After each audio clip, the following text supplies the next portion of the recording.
I found my list of students, and I'm going to read their names so they're in the official record. The students who helped from LIS were Nancy Poole. If you're here, wave. Nancy's here. Will Ritter is in the hallway, I think. Amanda Goodman, Amber Hargett, Laura Cruz, Ting Manya, Victoria Davis, Uni Che, Laura Lum, Colin Reeve, Mindy Ozen, Michelle Hoppin, Alyssa Nelson, Emily Mann, and John Markdale. Give them a big hand. Excellent exercise in community building. And now I'm going to introduce Dr. Susan Dennison from the School of Social Work. And she is C.P. Goss's other half as co-chair of the Chancellor's Advisory Committee on Diversity, Equity, and Inclusion. And she's going to say just a few quick things about the new office here on campus and how this all fits maybe with what we're doing. Thanks, Susan. Thanks. And I will not take but a few minutes of your time because I know that CP spoke earlier when he kicked off the meeting today. We're just very excited. CP and I last year were on a task force sponsored by Faculty Senate, Staff Senate, and the Provost Office, and which just kind of gives you an idea of the level of support. The initiative was really to do data gathering around the campus. It was so successful that when our new chancellor joined the university, she said this is going to move into another level of existence. So that task force now has become the Chancellor's Advisory Committee for Equity, Diversity, and Inclusion. We now have an office in the Chancellor's Suite. That office is operational as of 2 months ago.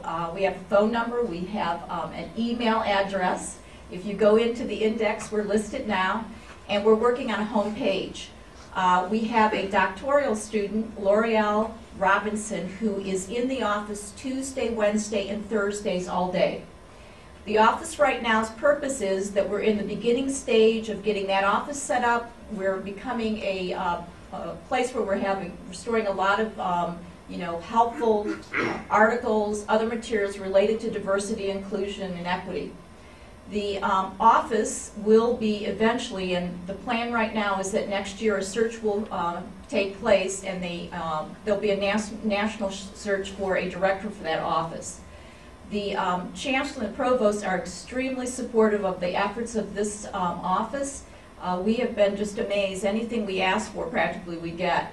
One of the things that I think is exciting about what the office will do in the future, when CP and I were asked to come to this meeting, this event, which appears to be a very important event, unfortunately there's not a good coordination of events on this campus. And the Office of Equity, Diversity, and Inclusion is one of its purposes will be to create a master calendar, to maintain that calendar so that every effort on this campus related to equity, diversity, and inclusion will be on that master calendar. So it's very exciting to us. Every time we turn around, there's another event on campus that we haven't even heard of before. And what we're hearing as we continue to do data gathering this year is many people on campus say, I heard about an event and it was after the fact and I couldn't go to it. So we're hoping that we'll be able to work on that effort, plus a number of other things that we're going to be working on. The main bulk of our work continues to be data gathering. We are working on doing what we call panels. The panels have been very exciting. Rather than having meetings with our advisory committee, every time we meet, we have chosen an underrepresented group of students, staff, or faculty, and we meet with them in a panel for an hour and we pose questions to them. It has been very informative. As a result of the 6 that we did last year and the 4 that we will do this year, the office next year, besides a national search being take place for the director, we will also be starting with probably 2 to 3 initiatives is what the Chancellor's asked us for. So we're very excited, and events like this really support what we're trying to do out of that office. So it's wonderful to hear about it. And thank you for inviting us to be here.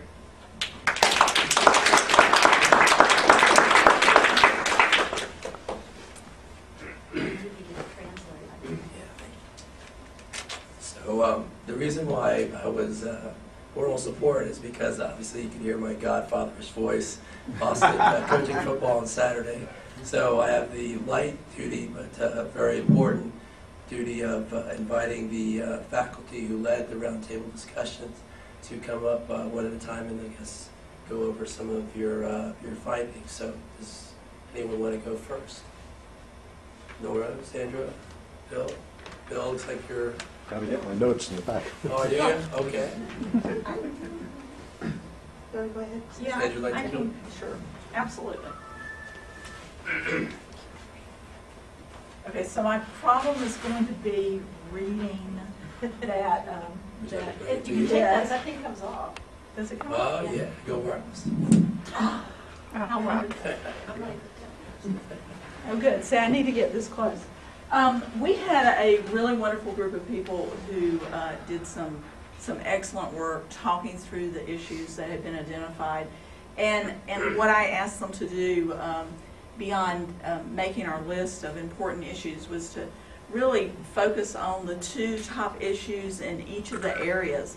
So that's what I want to communicate to you as our final result. So in the real world area, we had 2 issues that we thought were very important, and one was having a course in the information literacy that was required of all our students in some way. We don't know if that's a required course or if that's just a thread that flows through all of the classes, but we felt it was very important that everyone had a real grip on what it meant to educate adults and students in information literacy. The second one was to offer more practicum and internship opportunities, service learning opportunities for all of our students, to have that as a required part of their program. We wanted to wait until after 18 hours so they had a good grip on what the profession was like. And we wanted to develop some assistance for helping students that work full-time, because that's part of our program. We have a lot of adult students who work, and we want to make sure that they are able to have some kind of practical experience, even if it's an abbreviated one.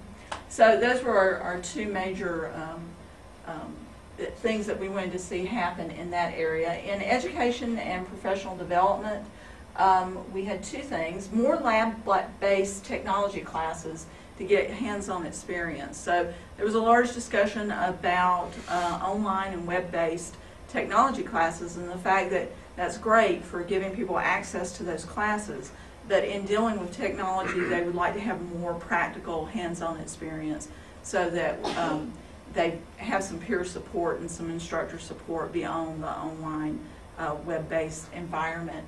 And the second one was self-marketing. It was suggested that in the foundations class that we teach people how to market their self and their skill set to libraries and other information agencies, and include advocacy with that. How do you advocate for the profession, and how do you advocate for your part in the professional environment? Research and community. A large discussion about grant writing for small libraries and needs assessment.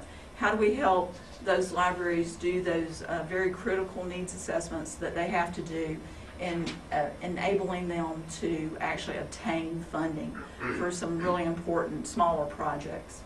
The LIS community, we talked a lot about who comprises our community, and we have a very large community actually. But there's a couple of things that we'd like to see happen. More events like the one today. So face-to-face interaction with our wider community, giving everyone the opportunity to talk and have this kind of dialogue. And the second thing is sponsoring workshops for the profession, for the field. Maybe with using our faculty to do that, using practitioners to help us do that, possibly even just providing a space to have people come together. So everyone did a really wonderful job, and we have some other ideas, but those are the major ones. Yeah.